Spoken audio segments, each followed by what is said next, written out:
नमस्कार दोस्तों, स्वागत है आपका मेरे चैनल में। चलिए आज की कहानी को शुरू करते हैं, जो कि नीम करौली बाबा के सच्चे भक्त की है, जिन्होंने उनके साथ रह के उनके जीवनों के अनुभव को और चमत्कारों को महसूस किया है। नीम करौली बाबा, जिनका मंदिर अभी उत्तराखंड के कैचे धाम में स्थित है। आइए जानते हैं एक भक्त की जुबानी अनुभवों की गहराई से कहानी कही गई है। इस भक्त की आंखों से बाबा की दिव्यता, उनके चमत्कार, शिक्षाएं और उनके साथ बिताए गए अनमोल क्षणों को दर्शाया गया है।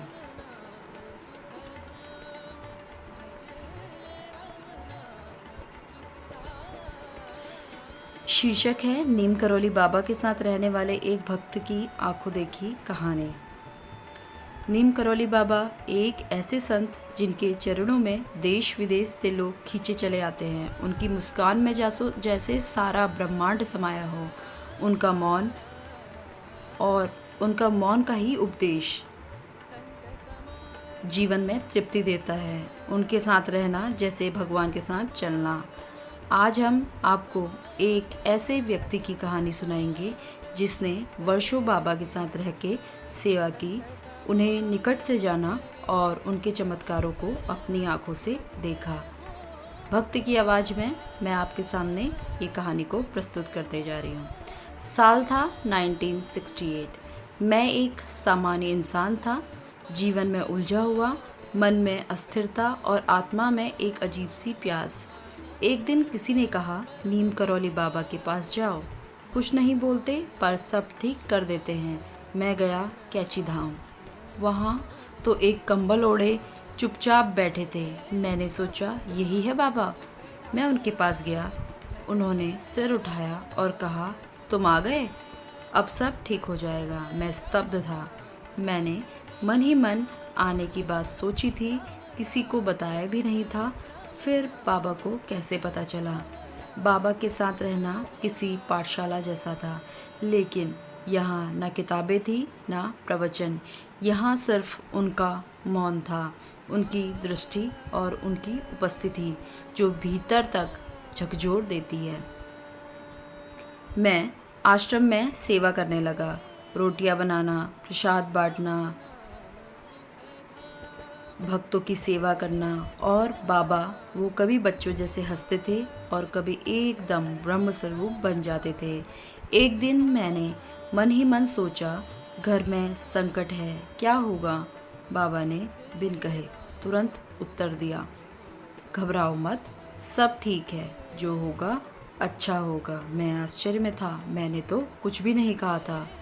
कई बार बाबा ने ऐसे चमत्कार किए जो तर्क से परे थे। एक दिन आश्रम में आटा खत्म हो गया। बाबा बोले, जाओ बोरी में देखो। हम बोले, बाबा खाली है। बाबा बोले, देखो तो सही। जब बोरी खोली तो वो आटे से भरी हुई थी। ना किसी ने डाला ना मंगवाया, फिर भी भरी हुई। एक दिन और मेरे घर से अचानक बुरा समाचार आया। बाबा ने उस दिन मुझसे कहा, फ़ोन करो घर पे, सब ठीक है। फ़ोन किया, सच में सब कुछ ठीक हो गया था। ऐसे न जाने कितने अनुभव हुए जहाँ बाबा ने हर संकट से पहले ही आगाह कर दिया। आइए अब मैं आपको बताता हूँ बाबा के प्रेम और कठोरता की कहानी। बाबा का प्रेम जैसे माँ की ममता और उनका गुस्सा जैसे ऋषियों का तेज। एक बार एक भक्त ने झूठ बोला। बाबा ने सभी के सामने डांटा, झूठ बोलोगे तो दुनिया में कोई नहीं बचाएगा तुझे। वो भक्त रात भर रोया। सुबह बाबा ने उसे बुलाया, गले लगाया और बोले, अब तू बदल गया है, अब तू मेरा है। उनका डांटना भी प्रेम था, उनकी चुप्पी भी शिक्षा। विश्व के साथ बाबा का संबंध। नीम करौली बाबा केवल भारत तक सीमित नहीं थे, उनका प्रेम और प्रभाव अमेरिका तक फैला हुआ था। रामदास एलएसडी और ध्यान के रास्ते पर जब भारत आए तो बाबा ने उन्हें ऐसी शांति दी जो किसी पदार्थ से नहीं मिलती। कृषादास बाबा की कृपा से उन्होंने संगीत के जरिए हजारों दिलों को छुआ। स्टीव जॉब और मार्क जुकरबर्ग जीवन के सबसे मुश्किल समय में बाबा के कैची धाम आए। आज दुनिया जानती है उनका योगदान। बाबा शरीर में नहीं थे, फिर भी मार्गदर्शक बने। आइए अब जानते हैं बाबा के देह त्याग। 11 सितंबर 1973 को बाबा ने शरीर त्याग दिया। पूरा आश्रम रो पड़ा। मैं स्तब्ध था, जैसे जीवन का कोई हिस्सा छिन गया हो। पर उसी रात बाबा सपने में आए और बोले, मैं गया नहीं हूँ, बस अब तुम्हारी आंखों मुझे देख नहीं पाएगी। उस दिन मैं समझ गया, बाबा शरीर नहीं थे, वो तो चेतना थे। आज भी बाबा की उपस्थिति मेरे जीवन में है। कभी मंदिर की घंटी में, कभी हवा की खुशबू में, कभी किसी अनजान बालक की मुस्कान में। बाबा ने मुझे सिखाया, प्रेम भावना है भगवान की सेवा। सेवा ही पूजा है और श्रद्धा ही शक्ति है। मैं आज उनकी कृपा का अनुभव करता हूँ। जय नीम करोली बाबा की। धन्यवाद दोस्तों।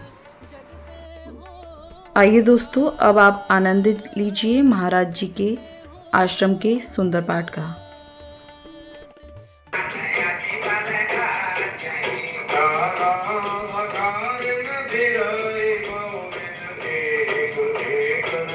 परम पद पावे मन होवे निष्काम, मनवा मन होवे निष्काम।